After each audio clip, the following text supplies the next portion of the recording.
जिस वक्त अमेरिका दुनिया को बता रहा है कि उसने ईरान के साथ तनाव कम कर दिया है, उसी वक्त इजराइल ने ऐसा फैसला लिया है जिसने पूरे समीकरण को बदल कर रख दिया है। अब सवाल यह है, क्या मध्य पूर्व में शांति आने से पहले ही दम तोड़ रही है?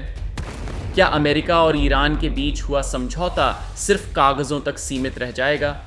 और क्या एक बार फिर पूरा मध्य पूर्व युद्ध की आग में झुलसने वाला है? इजराइल ने साफ शब्दों में कह दिया है, हम दक्षिणी लेबनान से नहीं हटेंगे। यानी अमेरिका शांति की बात कर रहा है और उसका सबसे करीबी सहयोगी जमीन पर सैन्य कब्जा बनाए रखने की।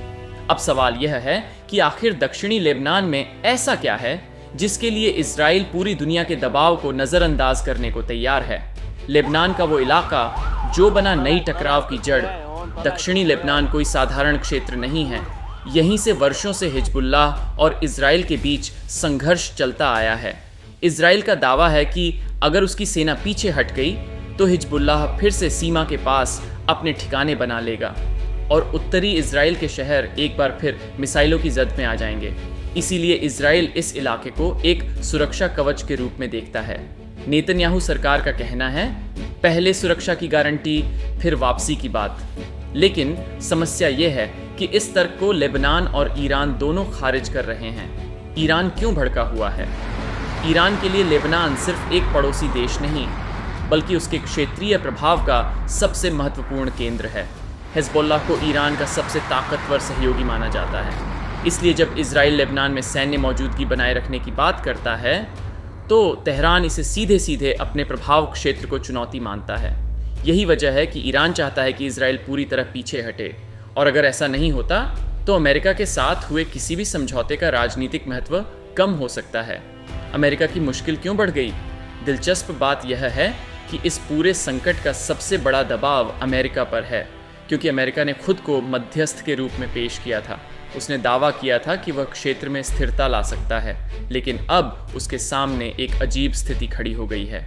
Iran is making very big concessions. We'll see what happens, but it's been very, very, very powerful. एक तरफ ईरान है जो इजराइल की वापसी चाहता है, दूसरी तरफ इजराइल है जो वापसी से साफ इनकार कर रहा है, और बीच में फंसा हुआ है वॉशिंगटन। इसी संकट को संभालने के लिए अमेरिकी विदेश मंत्री मार्को रूबियो खाड़ी देशों के दौरे पर निकले हैं। वे अरब देशों को समझाने की कोशिश कर रहे हैं कि अमेरिका ने ईरान को कोई फ्री पास नहीं दिया है। लेकिन सवाल यह है, क्या अरब देश इस बात पर भरोसा करेंगे? खाड़ी देशों की सबसे बड़ी चिंता यह है कि यदि ईरान पर लगे आर्थिक प्रतिबंध कम हुए तो उसके पास अधिक पैसा आएगा, और अगर पैसा आया तो क्या वह अपने क्षेत्रीय नेटवर्क को और मजबूत नहीं करेगा? क्या हिजबुल्लाह, ह्यूथीज और दूसरे सहयोगी समूहों को अधिक समर्थन नहीं मिलेगा? यही वह सवाल है जिसका जवाब अमेरिका अभी तक स्पष्ट रूप से नहीं दे पाया है। सार्वजनिक मंच पर भले ही बयानबाजी तेज हो, लेकिन बंद कमरों में बातचीत जारी है। सूत्रों के अनुसार अमेरिका एक ऐसा फार्मूला तैयार करने की कोशिश कर रहा है जिसमें इजराइल कुछ क्षेत्रों का नियंत्रण लेबनानी सेना को सौंप सकता है, लेकिन पूरी वापसी की संभावना अभी भी बहुत कमजोर दिखाई देती है। यानी दोनों पक्ष समझौते की बात तो कर रहे हैं, लेकिन कोई भी झुकने को तैयार नहीं है।